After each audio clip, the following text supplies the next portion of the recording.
Bienvenidas y bienvenidos a Plató de Redacción Médica. En esta ocasión contamos con Juan Pablo Núñez, CEO de Uniteco. Durante la conversación abordaremos cómo y por qué están aumentando las reclamaciones a profesionales sanitarios, qué le debe pedir un médico a su seguro de responsabilidad civil y cómo este ha cambiado en los últimos años.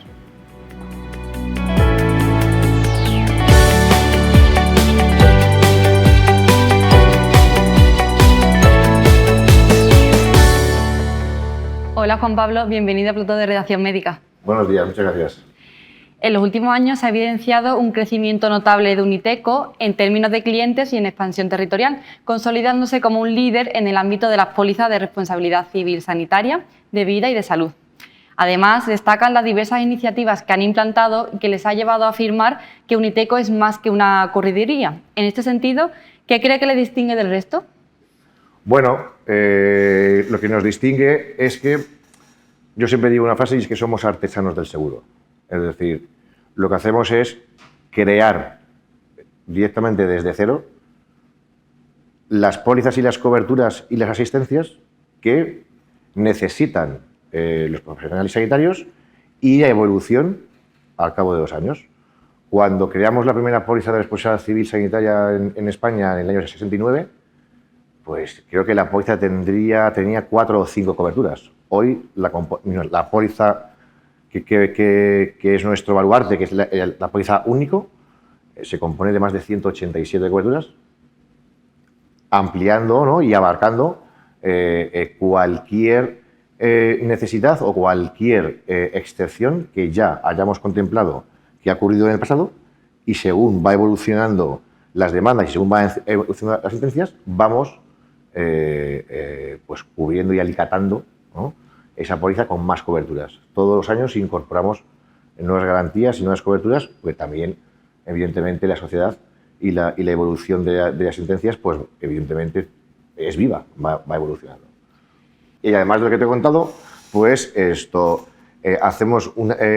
vamos más allá. Entonces, nosotros como grupo familiar o como familia empresaria, entendemos que parte de lo que recibimos del sector sanitario lo tenemos que revertir en aquello que pues, ellos nos pidan o que entendamos que es bueno. Entonces, hacemos muchas labores, te cuento un par de ellas, ¿no? Por ejemplo, hemos creado los hospitales mágicos, que esto es que un acuerdo con grafiteros o profesionales reconocidos internacionalmente, con escritores, con dibujantes, decoramos las unidades pediátricas, pero de los hospitales que están más alejados, que también tienen niños. Aquellos hospitales que están un poquito, no olvidados, pero que tienen más dificultad a la hora de conseguir que una fundación pues, se fije en ellos. Pero normalmente ese tipo de hospitales, como puede ser el Hospital del Tajo, el Hospital del Escorial, pues allí hay muchos niños. Y claro, nosotros, ¿qué hacemos? Decoramos para que sea más entrañable, pero le metemos también ya pues toda la tecnología actual con realidades aumentadas. Entonces los niños pues van con sus tablets y con sus móviles por el hospital y van apareciendo en el móvil pues muñequitos que les van diciendo, ¿vale?, pues la prueba que le van a hacer, juegan con ellos. No solamente eso, sino que también estamos trabajando con los equipos, con las jefaturas de servicio, para que los hospitales se conviertan también en centros de prevención y no de acción. ¿Cómo? Las propias unidades, las propias jefaturas están yéndose a los colegios a explicarle a los padres directamente, que no es lo mismo que te lo explique el jefe de servicio de tu hospital, a que venga una persona, de los problemas reales que está empezando a ver, como puede ser, por ejemplo, los cánceres de piel, porque siempre nos poníamos una camiseta en la playa y pensábamos que estábamos protegidos. Pues una camiseta normal tiene una protección de un 8. Claro, a los niños pequeños pues eso nos coordinamos con ellos y nosotros actuamos como hub, o sea, simplemente coordinamos y repartimos miles de cuadernos de colores con los mismos monigotes que van a estar en los hospitales para que cuando vayan no sea chocante y reconozcan ese asunto.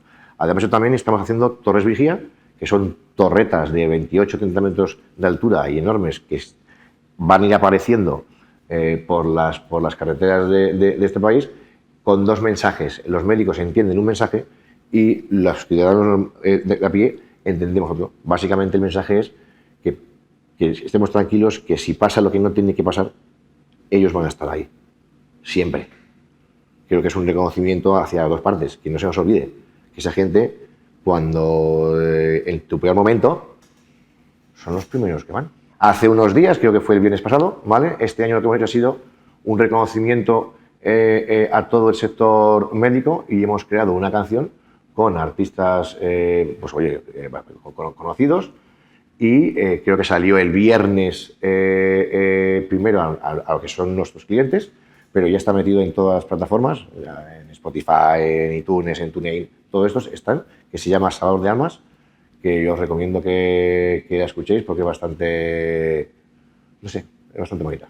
¿Qué es lo más especial que le ha pasado en su experiencia con los médicos? Debe ser reconfortante ayudar a un colectivo que es tan importante. Pues mira, me han pasado bastantes cosas, pero hay una que para mí sí es reconfortante, que fue en el terremoto de Esmeraldas en Ecuador, en el 2017.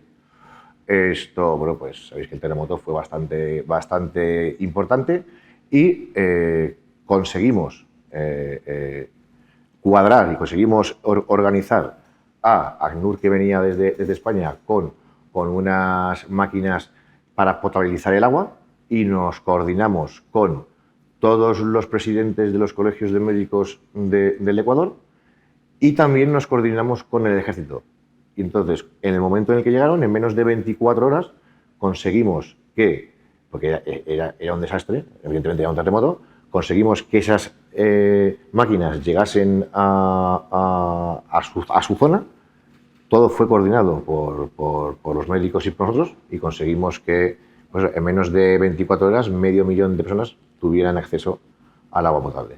Eso pues a mí me marcó, porque cómo se organizaron los médicos, realmente fueron ellos los que organizaron al ejército y organizaron a todos, porque no sé cómo hicieron, pero están acostumbrados a que en momentos de alta tensión tienen esa templanza que hace que al final lo miren es su día a día al final. Y consiguieron que prácticamente lo imposible se hiciera en menos de 24 horas. Por otra parte, también quería preguntarle sobre las reclamaciones a profesionales sanitarios. ¿Están aumentando? ¿A qué crees que se debe? Bueno, se debe a bastantes factores, ¿vale? Para no decir muchos, vamos a hacerlo en grandes bloques. El primer bloque es que las sociedades o los países, según van evolucionando en sus leyes, pues se van profesionalizando o se van cada vez detallando más. Eso hace que pues aumente. También una circunstancia clave es que los bufetes especializados en demandas, así que protegen a los pacientes y van contra los médicos, evidentemente se van profesionalizando. Hay bastantes cuantías en este mercado, porque pensar que al final los abogados o los bufetes, como norma general, ¿no? se cobra el 10% de la indemnización que se reclama. Y claro, en este momento las reclamaciones medias en el sector sanitario están en 1 millón, 2, 3, 4 millones. Por lo tanto, hablamos de minutas de 100, 200, 300, 400.000 euros. Eso hace evidentemente que se profesionalice este sector y hace que actos o negligencias, o que entienden que hay negligencias, o que entienden que ha habido daños, pues se reclamen todos. Antes no era tanto. Y esto va más. Es decir, el máximo exponente pues, podría ser Estados Unidos, ¿vale? Que es verdad que es el caso extremo, pero todavía queda un recorrido de evolución en este mercado y lamentablemente pues, va a seguir aumentando, tanto en porcentaje como en cuantías. Cuando un médico tiene una reclamación, ¿cómo le afecta a su vida profesional? Mira, una reclamación de responsabilidad civil ataca al eslabón más débil de un médico, que es su pasión. Un médico, pensar que con 14 años esos chavales deciden ser médicos porque necesitan la nota a partir de los 14 años y necesitan las notas más elevadas. Entonces, desde los 14 años hasta que terminan su vida, estas personas ponen incluso por encima de su propia familia y de su propio persona el formarse de manera constante. Entonces, cuando en el 92% de los casos que sí puede haber un daño, pero no hubo una negligencia por parte del médico, así se demuestran en las sentencias, pensar que al final este médico, con los recursos que tenía en ese momento concreto, que a veces tienes 4 o 5 segundos para decidir, que es 1, 2, 3, se acabó el tiempo. O decides cortar o decides no cortar. Cuando reciben una reclamación de 2, 3 millones de euros, a donde les llega a ellos es, llegan a cuestionarse si decidieron bien cuando tenían 14 años y ataca directamente a su pasión. Pensar que estas personas, su trabajo es su pasión y su pasión es su hobby. Se da en muy pocos casos. Se puede dar en pintores, se puede dar en profesiones muy concretas, pero a los médicos se les exige una formación y se exige una capacidad de aprendizaje que está fuera de la media. Cuando un equipo entero, digo en la mayoría de los casos, un médico lo ha hecho todo, lo ha dado todo. Pensar que cuántas profesiones existen en el mercado que todos los días arriesguen el 100% de su trabajo y que arriesguen el 100% de su patrimonio por ayudar a personas que no conocen de nada. ¿Cuántas veces? Nada. Todos los días arriesgan todo su trabajo, desde que empezaron, desde que tenían 14 años, todos los días se arriesgan, porque en la mayoría de los casos tienen que tomar decisiones teniendo el 30 o el 40% de la información. Te llega un tío que se ha destrozado en un accidente y las decisiones son en segundos. Y cuando esas personas son demandadas, estás atacando muy adentro. Y entonces les hundes, literalmente. Por eso hay que tener, una póliza de RC de un médico no son coberturas. Las coberturas se dan por hecho. Evidentemente, pues tendrás que tener una cobertura X, Y y Z. Pero lo que hay que tener es una capacidad de empatizar y de ser consciente de que lo que le está afectando a él es toda su vida entera, se la cuestiona. ¿Y cómo es de importante la responsabilidad civil profesional para un médico, para un facultativo? Pues es que le protege todo su patrimonio y toda su pasión y toda su profesión. Es que se da en muy pocos casos. Piensa que un médico, si al final le inhabilitas, le dejas sin nada, no puede hacer nada, porque es un trabajo pasional, solo saben hacer eso. Entiéndeme el cuento, saben hacer muchas cosas, pero es lo que les da, es su razón de ser. Al final es para lo que ellos han decidido, es decir, han decidido en la única vida que se nos da, ayudar a los demás, arriesgando todo lo que tienen, simplemente para que tú o sufras menos, o te cures, o te salves. Evidentemente, si hay un daño o se han confundido, para eso están las pólizas. Pues por supuesto. Pero no como se está haciendo últimamente, en el que a la mínima voy a ver si le saco, o voy a ver si le cuestiono, o voy a ver si... Oye, es que es una profesión de mucho riesgo, insisto. Entras en un quirófano o entras en un accidente y ¿cuánto de malo entras? Y no saben nada. Y ya no te digo si viene a otro país. Y ya no te digo si vas por la calle y se cae alguien y tienes que... Ellos tienen el deber de socorro. ¿Y qué instrumental tienen? Ninguno. Y si no la atienden, van a por él. Y si la atienden, le va a atender con lo que puede, que prácticamente es nada. La probabilidad de que no sea capaz de conseguir el efecto que tendría si está en un quirófano, ¿de cuánto es? Del 99,9%. Y le reclaman. Que no digo que no haya que reclamarles, pero que hay que tener en cuenta, yo tengo en cuenta todo eso a la hora de protegerles, porque no estás protegiendo un capital, estás protegiendo el sueño de una persona, tal cual. ¿Y qué tiene que pedir un médico a su seguro de responsabilidad civil? ¿Qué es lo que tiene que pedir? Lo primero de todo y lo fundamental, que le escuche. que cuando llamen por teléfono le coja a alguien el teléfono. Y que quien le coja el teléfono sea un profesional que entienda lo que le está ocurriendo. Yo creo que es la base, lo que todos buscamos, ¿no? Pues eso no ocurre. Con nosotros sí. En cuanto llama, en el primer pase, si ya vemos que tiene un problema, directamente se le pasa ya a los abogados y ese abogado decide, dependiendo del caso, ya qué especialista. Y en menos de 24 horas tenemos toda la información y ya tiene al menos 2 abogados, uno que es el que interactúa con él y otro es el que hace la estrategia. Eso lo hacemos en menos de 24 horas, las 24 horas del día.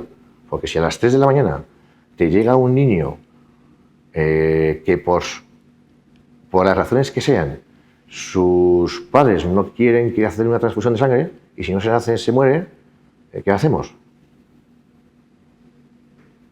¿Por qué tiene que tomar esa decisión? Porque tome la que tome, le van a demandar. Pues tendría que tener alguien que esté velando por ellos. Entonces nosotros, las 24 horas del día, los 365 días del año, tenemos gente que está al teléfono para escuchar cuál es el problema. Y a partir de ahí, ver cómo le solucionamos y cómo le tranquilizamos, que es la base de todo. Así si te ocurre una situación más compleja, que justo antes de que vayas a entrar en el quirófano veas que todo el equipo médico esté intranquilo. Yo no me las quiero ver así. Pues los médicos todos los días atienden a ¿cuánta gente? A mucha gente. Entonces hay que tranquilizarles. Es decir, no existe el riesgo cero, pero sí puedes elegir al mejor equipo. Es verdad que las batallas pasadas no te garantizan las futuras, pero bueno, es decir, te da un norte, ¿no? Pues esto no es un golpe de pintura de un coche. Aquí te la juegas todo a una. Tienes que elegir a quién. Al que tenga más experiencia y al que tenga mejores resultados. Porque el seguro más barato, ¿cuál es? El que te cubre el siniestro. Porque si no, oye, te hago una póliza de €1 en el que te cubre todo menos justo lo que te pase. Pero todo lo demás te cubre. ¿Es barato o caro? Va siendo caro. Carísimo. Porque no te cubre lo que te pasa. Claro. Entonces, el seguro más barato es el que te cubre el siniestro. Nosotros prácticamente ya tenemos hasta una cobertura que hace años en nuestra póliza que pone que si algo en el futuro ocurre que en el presente cuando firma la póliza no está contemplado, se lo cubrimos también. Hasta ahí llegamos. Porque ¿puede haber algún caso que todavía no se haya dado estadísticamente? Sí. Es poco probable, porque llevamos más de 140.000. Es ya muy poco, pero siempre existe ese 1% o ese 0,1 y claro, yo me dedico a seguros. Lo normal es que no te pase nada. Pero yo no puedo despreciar ese 0,1, porque para mí es el día a día. Y antes me lo ha comentado un poco, pero ¿cómo están cambiando los seguros de responsabilidad civil sanitaria? ¿Cómo están cambiando? Pues mira, se están polarizando. Están los que, porque evidentemente yo voy a decir que yo soy bueno, bonito y el mejor, evidentemente, ¿vale? Pero sí hay en el mercado, cada vez somos menos, que tienen ese espíritu de proteger al médico, ¿vale? No tendrán a lo mejor los recursos, la capacidad o la idea como las tenemos nosotros, puede ser. Pero sí tienen el espíritu, que es importante, que es ayudar a proteger y defender. Pero es que ahora hay otras que lo que hacen simplemente es te ponen un océano de exclusiones y de artículos que no entienden ni comprenden, pero que como van al precio. Van al precio.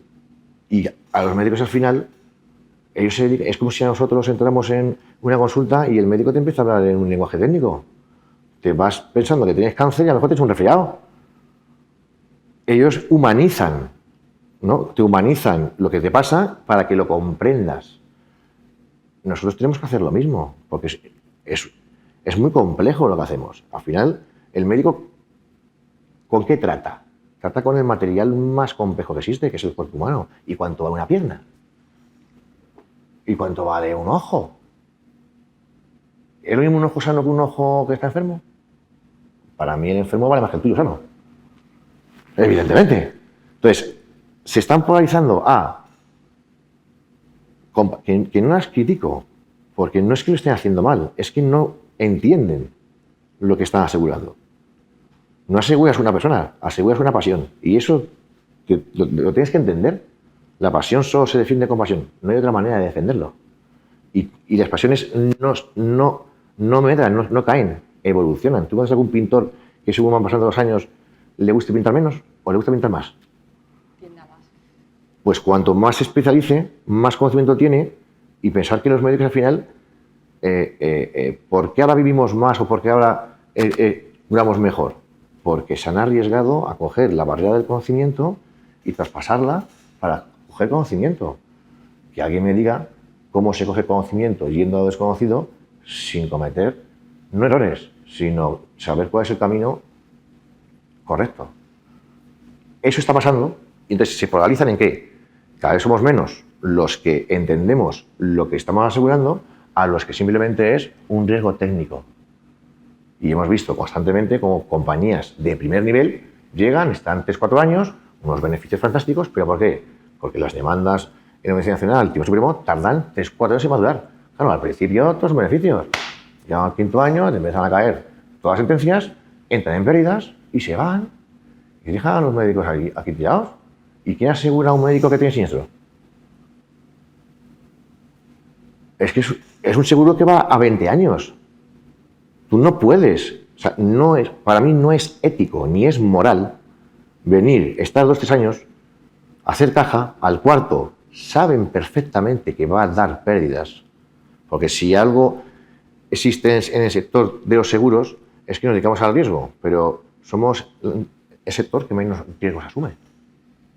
Está todo calculado, saben que al 4-5 año, con las primas que tienen y con los recursos que están utilizando, va a dar pérdidas. Y les da igual. No dar pérdidas, les da igual dejar a los médicos. Porque esos 2.000 o cuando van a por una especialidad, imagínate que se concentran en obstetricia o en cirugía plástica, cuando se van, esa especialidad se queda durante unos años maldita.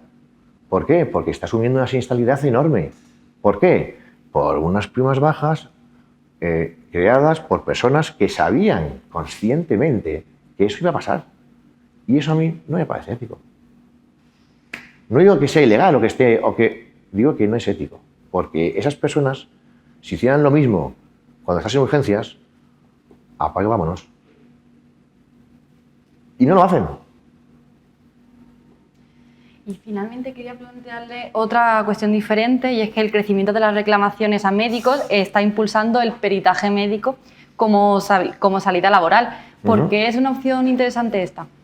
Bueno, nosotros a través de la Fundación y con un acuerdo de la Universidad de Alcalá tenemos el máster de peritaje médico y valoración daño corporal, y evidentemente, ¿por qué? Porque está al alza, porque eso te permite, sobre todo, te permite en muchos sectores, ¿no? Pero yo voy a hablar de seguros. Claro, cada vez que hay un accidente de tráfico o cualquier tipo de accidente donde hay una lesión, tiene que haber un peritaje. Y eso va creciendo. Y ahora, con la nueva ley, bueno, la nueva ley, ya no es nueva, ya hace tiempo, del baremo de tráfico, ese baremo no es fácil. No es fácil de decir, como todo, tiene su complejidad, pero necesitas que un médico sea capaz de peritarlo, y entonces hay un crecimiento para los médicos que, además de estar en la clínica, se quieren también poner en el lado de proteger a sus compañeros profesionalizándose en defender y en valorar si tuvo culpa o no tuvo culpa, o valorar cuánto es el coste del daño que te ha sufrido un accidente normal. Pues, ¿cuántos accidentes hay de todo tipo en un país? De todo tipo, imagínate, pues cuando sube de cierta cantidad, se necesita un peritaje, evidentemente. ¿Y eso quién lo hace? Un médico. Entonces, ahí para los médicos, hay un crecimiento ahí laboral muy importante. Y es bastante reconfortante, porque ayudas también. Ya estás ayudando a tus propios compañeros en otro tipo de, tenemos la enfermedad, y es que están sufriendo psicológicamente mucho, que ahora está muy al alza todo el tema de la salud mental. Pensar que una demanda de 2-3 millones puede estar 7-8 años. Y ahora te pongo un ejemplo. Porque esto nosotros lo conseguimos desmantelar. Sí, oye, pues se montó una red una red en el que pues determinadas, y esto puede ser políticamente no correcto, pero lo voy a decir técnicamente, se montó una red, como se montan muchas redes de extorsión, en el que mujeres demandaban por acoso sexual o por tocamientos a los médicos y les reclamaban una cantidad por menos de 3.000. ¿Por qué? Porque por menos de 3.000 no entramos en juicio, pagamos.